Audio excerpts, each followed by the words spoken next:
Okay, this is the donkey, and we've set up, we've got the center line put, front and back. So now we're gonna draw in some of the other features. So if you notice the mouth on the donkey and the cutout, you can see that you have to remove the wood on either side in order to create that mouth. That makes sense? The other thing I want you to pay attention to is at the back, and I mentioned that the tail comes out and goes around on his right side. So from the center line on the back, we have to leave a little bit of material so that the tail can come out and go around. So this material on this side here will be removed. So again, look at the side profile, and you can see, if you think of it on the other side, like the bum just comes around. So this bum just comes around. So this material here has to come off. If you look at the finished one, you can see what I mean. See how the bum comes around here. The same thing has to happen on the new guy here. Okay. The next thing I want you to do is he's got a mane. So if you see the mane protruding in the diagram, here it is in real life. So on the rough out, draw on that mane. So give it some width. You can always narrow it down. I have to take it off, get it on my lap in order to. All right. So then, once again, if you see the side view of the on the diagram, the same thing applies here. You've got the sweep already coming up in the cutout, so it has to start from the ear and come down. So this piece here has to be removed. Likewise on this side here.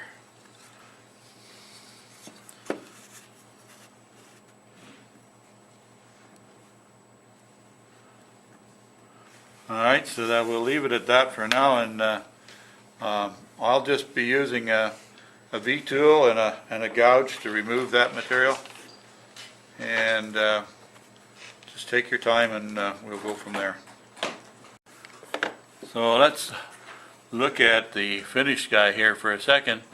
Can you see that his front feet are narrower than his back feet, and there is a hollow in the middle? This is the brute to remove, is this hunk of wood in between. You might want to consider a saw cut, but if you do put a saw cut in, be extremely careful that you don't cut into the his belly. Okay, I did, and I had to take out more material in his belly than what I normally would. I would like to have had his belly resting right on the ground, but mistakes are mistakes, aren't they?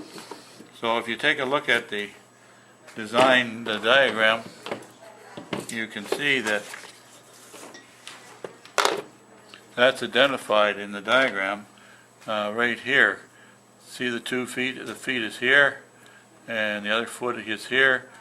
Keep in mind that this tail section here has an additional part on it, so that might throw you off with respect to where the material or the feet are going to be. So that's the first thing. If it's an abnormal thing, that's the first thing you should address, is identify that as being a piece that has to be removed right off the bat. Even though this is going to be a back foot, it'll be back here finally. If you remove that piece first, up to where the tail is, and if you look where the tail ends on the diagram, it's at his haunches, at his hip, okay, about halfway between his foot and the back of his tail is where the tail actually ends. Okay, so you can draw that on, you actually can measure it out if you wish, but just at the start of that notch, that V that's in here, is where the tail is going to end. So if you put a mark right there, that'll identify it. So that means then you can remove all this piece of wood all the way up to where the tail ends. So let's do that first so that we don't mess it up. So you can reassess where you got your center line, and you can see I never moved it, but I blackened it so I could make sure that I didn't lose where the center line is. Now the next thing is, if you look again at the diagram, you see how close together those feet are. Those front feet are really quite close together. So you've got to create that, but then you've got to create the hollow that's in between. So the first thing you want to do is draw on the hooves. The hoof, and so your separation is going to be minimal. So draw on the minimal separation, and then from that you can measure out how wide you want the hoof to be. And I'm going to arbitrarily say that that much there. Maybe I'll make that a little bit wider. Okay, so to get those measurements first, and then we'll draw on the legs. So how did I measure how wide to make those front hooves? And that's all I did, was I used my gouge as my guide, and I put it on there, and I put it on the other side, so that way I got them both the same size. Okay, so that way. And you'll notice that I haven't drawn the hooves up and around, I've drawn them straight up. And I want to do that because I want to leave all that material to shape later. All straight cuts for now. So I'll start making a separation, but before I do that, I've got to identify how far back I can remove the material on the outside, because this material out here is for the rear hoof. It's a way back here. Okay? So that can be removed all the way back, right back to this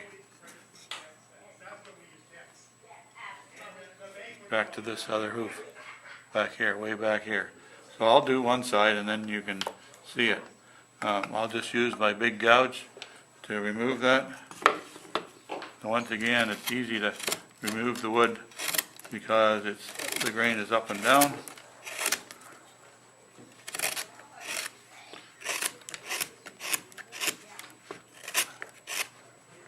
Removing it on an angle. Okay, I'm at the front. So now I'm going to work my way back.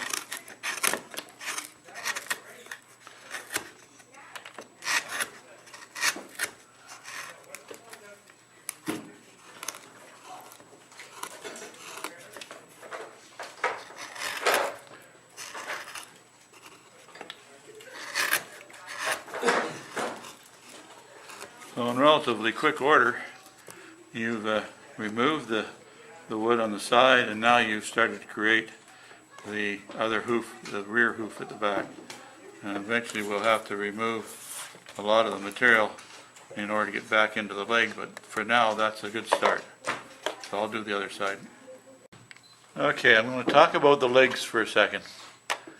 You'll notice first of all that the hoof is quite big, and then the legs fit in between. So if you draw on a center line on the hoof, that helps you to orient where the legs will come off. Okay, where his ankles, if you will come off. In order to, if you notice on the diagram, this leg here, his right leg, is more or less straight up and down, and his other leg is in. And you can tell that by the distance between on his belly on both sides is different. So you've got an option on this. If you want to exaggerate how the guy stands, you can bring the shoulders in closer and make the legs go up on an angle so that his feet look like they're splayed apart. Or you can, in this diagram here, if you want to follow right along, it's going to be more or less straight up and down. All right, so then if you notice, that's what I've done here. First of all, I found, I got to zoom out. I found where the center, I put a center line in on the hoof, and then I'm going to draw stovepipes. I'm going to go straight up. So that will incorporate where the knuckle joint is, where this knuckle joint is on his leg, but I'm going to go straight up. I'm only going to remove square material at this point in time. So straight up with the legs, and so that would mean then that I can remove the wood on both sides and eventually in the middle after I get the other leg drawn in. So that's the trick, is to first of all decide on which way you want those legs to be.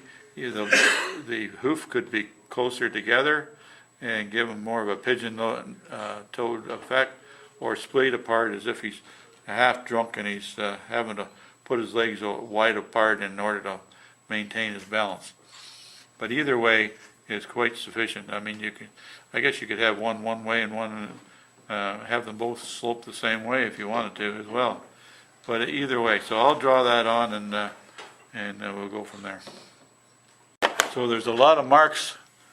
There's a lot of marks on there, but this is one leg, this is the other leg, and I'm going to remove all the material in between and on the outside, down to but not including the hoof. The hoof has to stay there. And I'll use a V-tool, and you can put a saw cut up the middle if you want to help separate the legs, but the legs can be separated at this point in time with no problem at all. Let's try and set up the back feet. If you take a look at the diagram here, it's pretty difficult to, there's so many different lines, it's pretty hard to visualize, but his back feet are obviously behind the front feet. So if you draw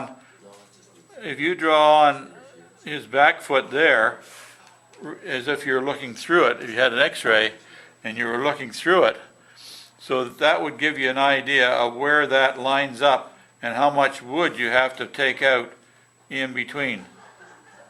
So there's the 2 feet drawn in, and I mean, it's only going to be roughed in at this point in time. So all of this wood behind the front legs can set up your hind legs. So if you take a look at the bottom of the carving, you can see that the hind foot has to fit in here. So what we're going to do is we're going to come in, say, a quarter of the way in off the front leg and draw a line, quarter of the way off the front leg and draw a line. So all of this wood in here then can be removed, but keep in mind that we want to try and keep his belly on the ground, okay? Did So you need to draw that other line farther? this line, you mean? No, the other one. This one here? Shouldn't it be on the other side of the foot? Oh, I'm sorry, you're right. I'm sorry, you're right. Yep. So, would the square be the same size as the square out front? Would that be okay? I would say yes, but typically the back foot can be bigger than the front foot. And if you look at the diagram, I think you'll see that the back foot is wider. All right, so the slope of the belly is going to start from this V that was cut in. All right? So that can be all removed with a V tool and a gouge.